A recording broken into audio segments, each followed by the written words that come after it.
자, 오래간만에 흥부방송을 한 편 찍겠습니다. 국민의힘 당대표로 누가 될 것인가?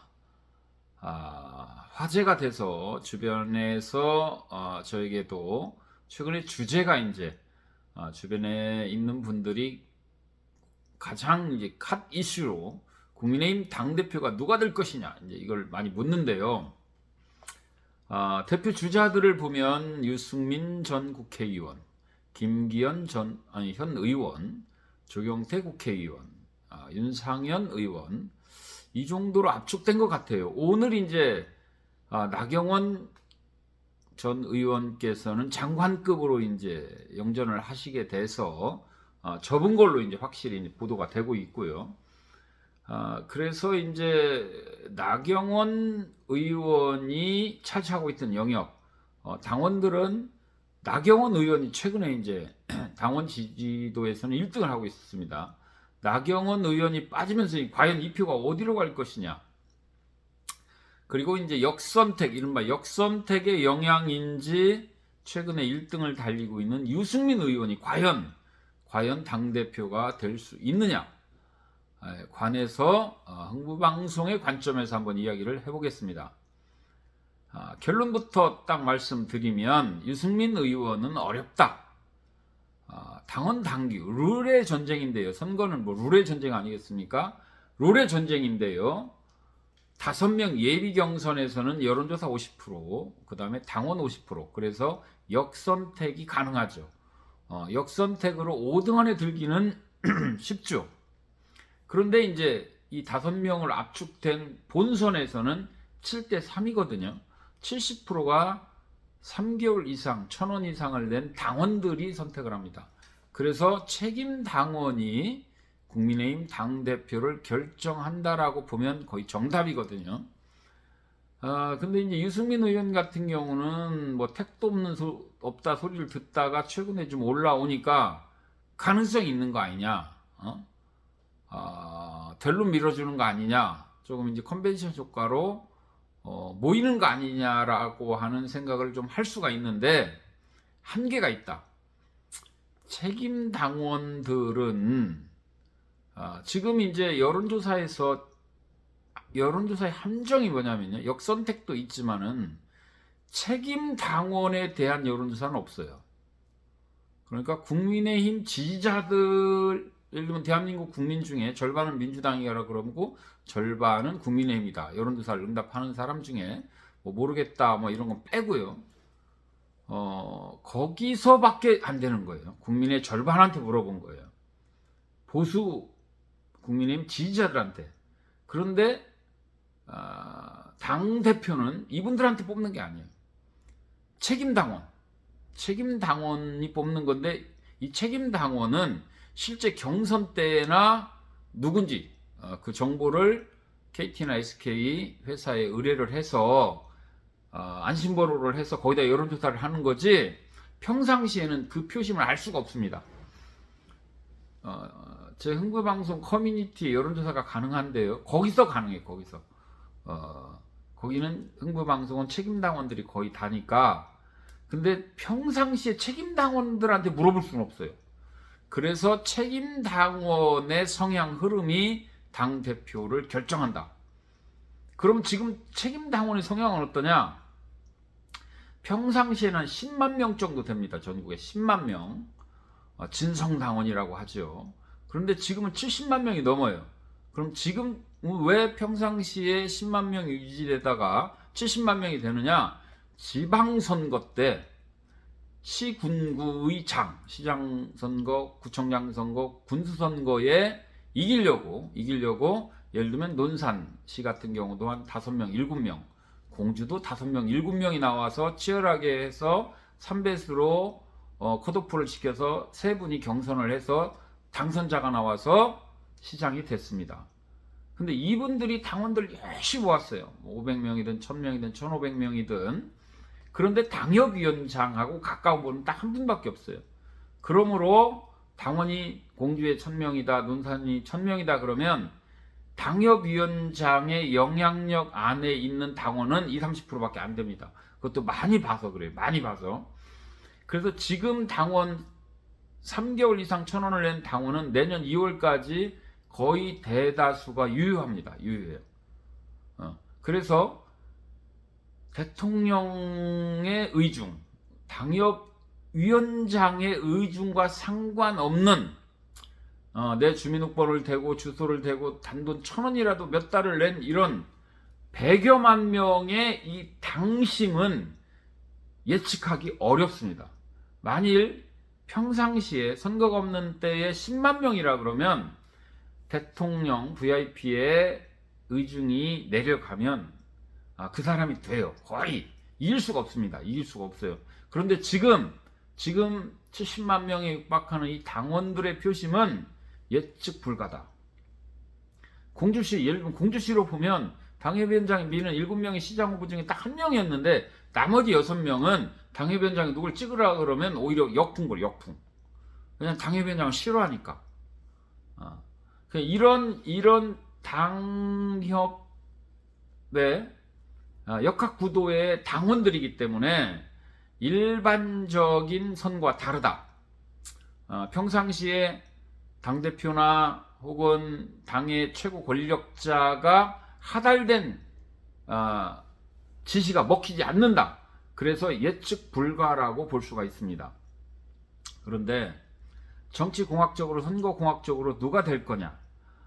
이번 당대표는 총선 내후년 4월에 있을 국회의원 선거에 공천 권한이 있습니다. 공천 권한. 그러면 한 표를 이겨도 이기고 한 표를 져도 지는데 과연 누구를 당대표 간판으로 내세울 거냐가 총선의 결과를 좌우하죠. 윤석열 정부, 윤석열 대통령의 목숨과도 같아요. 과반을 못 해내면 대통령 쉽지 않죠. 정치 쉽지 않죠. 정부가 쉽지 않습니다. 반드시 이겨야 되고 얼마를 이기느냐. 지면 이제 큰일 나는 거죠.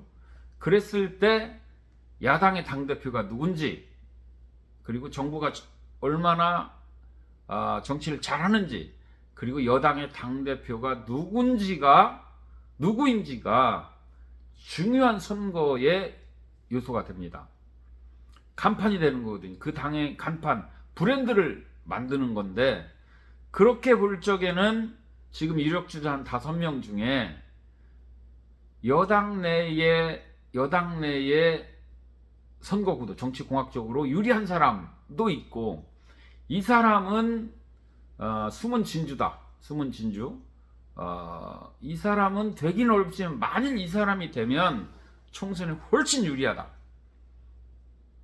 이럴 때는 막판에 가서 집단 이성이 작용을 해서 당원들이 확 돌았을 수 있죠.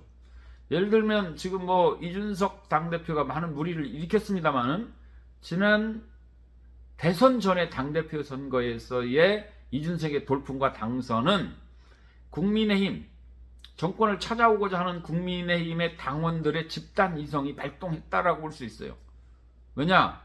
국민의힘이 보수 대통령 두 분이, 전직 대통령이 구속된 상태에서 모든 선거를 지고 있었고, 그런 상태에서 대통령 선거를 치러야 되는데 거기서 부족했던 것이 이제 젊음, 개혁 이런 거였거든요.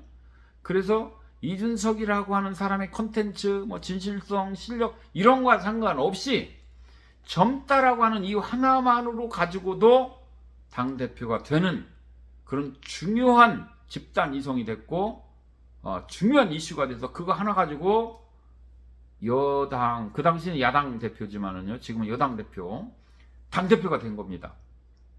대통령 선거의 필승 카드, 간판 브랜드로 누가 적합하냐 할 때 이준석 카드가 젊음과 개혁성 때문에 먹혔던 거죠.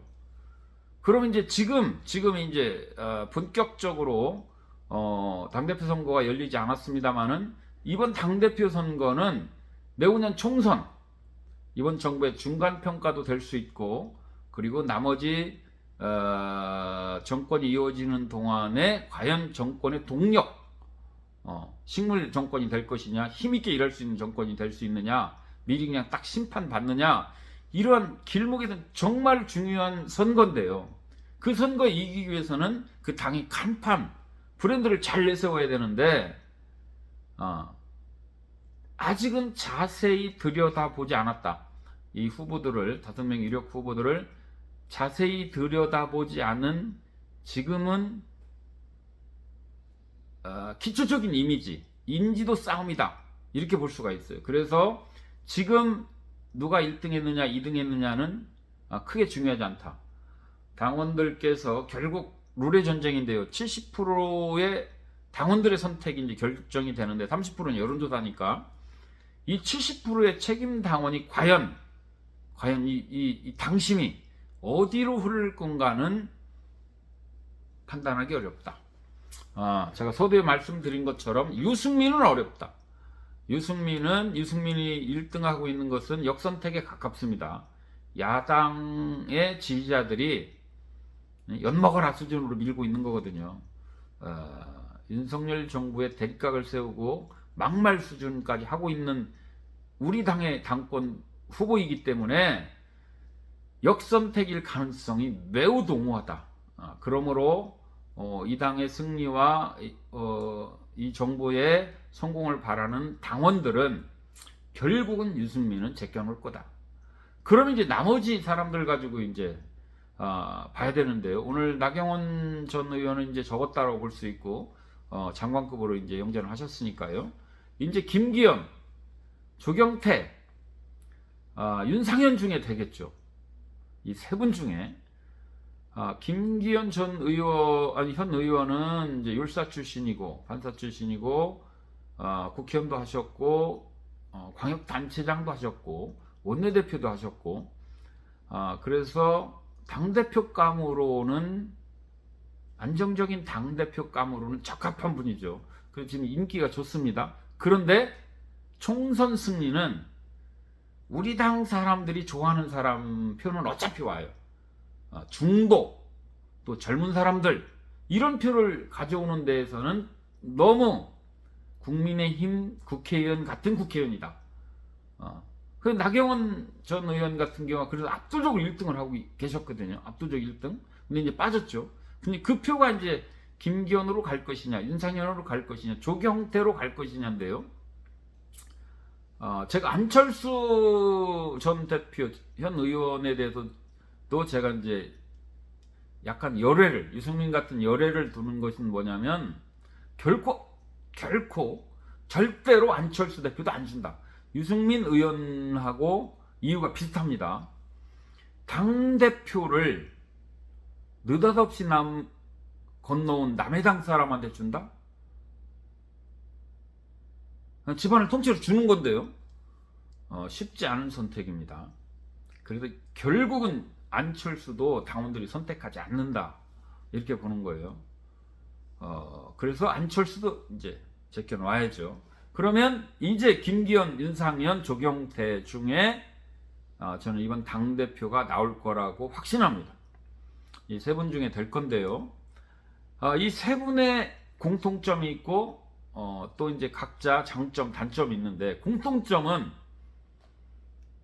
안철수, 유승민보다 훨씬 밀리죠. 결국은 이분들 중에 되는데 인지도가 약해서 그렇습니다. 자세히 보면 떠오를 거예요. 자세히 보면. 결국 당원들은 이분들 중에 택할 겁니다. 이분들 중에. 과연 이 세 명 중에 누가 당대표로 총선 승리의 간판으로 브랜드로 적합하냐는 지금부터 고민할 겁니다. 지금 시작이다. 그래서 반전의 드라마가 연출될 가능성이 있다. 지금 여론조사 1등, 2등 하고 있는 유승민, 안철수가 이제 이분들은 어차피 안 되는 구도로 가고 있어요. 어차피 안 돼요.